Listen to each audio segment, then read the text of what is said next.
Hello, আসসালামু আলাইকুম viewers, welcome to অঙ্কন ফুড অ্যান্ড পেট ব্লগস। আজকে আমরা চলে যাচ্ছি 300 ফিট পূর্বাঞ্চলের নীলা মার্কেটে। অনেক দিন ধরেই যাব ভাবছিলাম, কিন্তু যাওয়া হচ্ছিল না। তো ফাইনালি আজকে চলেই আসলাম নীলা মার্কেট। আমরা সব ফ্রেন্ডরা মিলে আজকে হঠাৎ করেই প্ল্যান করলাম যে আজকে 300 ফিট যাব ঘুরতে, আর সেই প্ল্যানেই কাজ হয়ে গেল।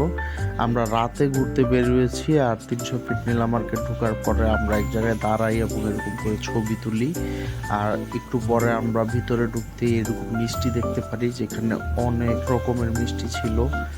কি কি আইটেমের মিষ্টি এগুলো বলতে বলতে অবশ্য ভিডিও শেষ হয়ে যাবে। তো আপনারা যদি কখনো যেয়ে থাকেন অবশ্যই দেখতে পারবেন, এখানে অনেক রকমের মিষ্টি পাওয়া যায়।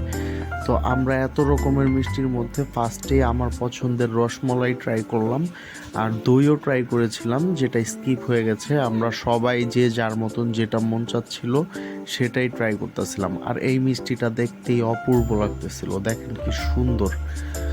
তারপর আমরা এই ডিউ ড্রপ রেস্টুরেন্টের ভিতরে ঢুকলাম। তাদের বাইরে থেকে এত জাঁকজমক ছিল যে দেখেই মন চাচ্ছিল যে এটার ভিতরে যাওয়া দরকার।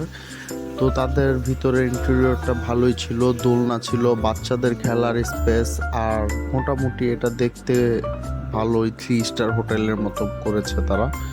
তারা আমাকে বলল চাইলে যে কোনো অনুষ্ঠানের পার্টি তাদের এখানে করা যেতে পারে, আর বার্থডে পার্টির জন্য এটা একটা বেস্ট প্লেস হতে পারে।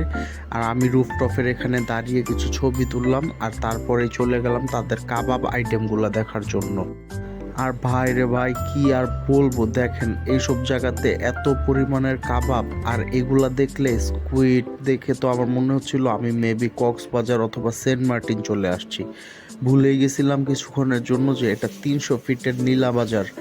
যাই হোক, এখানে ক্র্যাব, স্কুইড, কোরাল মাছ সহ বিভিন্ন রকমের কাবাব আইটেম ছিল। আর এখানে একদম লাইভ কাবাব তৈরি করা হচ্ছে, আমরা দেখতেছিলাম।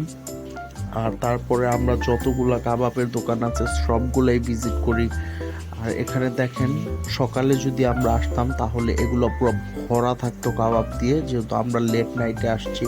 আর বর্তমানে দেশের অবস্থা ভালো না, তাই মানুষ একটু কম আসে। তারপরে আমরা এখান থেকে তাদের মালাই কাবাব ট্রাই করি। মালাই কাবাবগুলো ট্রাই করার পরে এখানে আমি দাঁড়িয়েও কিছুক্ষণ ছবি তুলতেছিলাম আমার ফ্রেন্ডদের সাথে, এবং সবাই একসাথে আমরা কিছুক্ষণ ভালোই ছবি তুলি। আর মুড়িটা নাগা মরিচের ছিল, তাই অবস্থা পুরাই খারাপ। তারপরে আমরা একসাথে ছবি তুলতে তুলতে কখন যে রাতের 2টা 3টা বেজে গেছে আমরা আর টেরই পাইনি। তো এখন আর দেরি করব না, আমরা বাড়ির উদ্দেশ্যে রওনা দিয়ে দিব।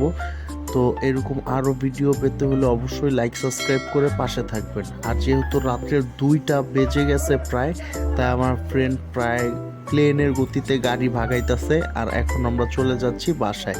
দেখা হবে নেক্সট ভিডিওতে। আল্লাহ হাফেজ।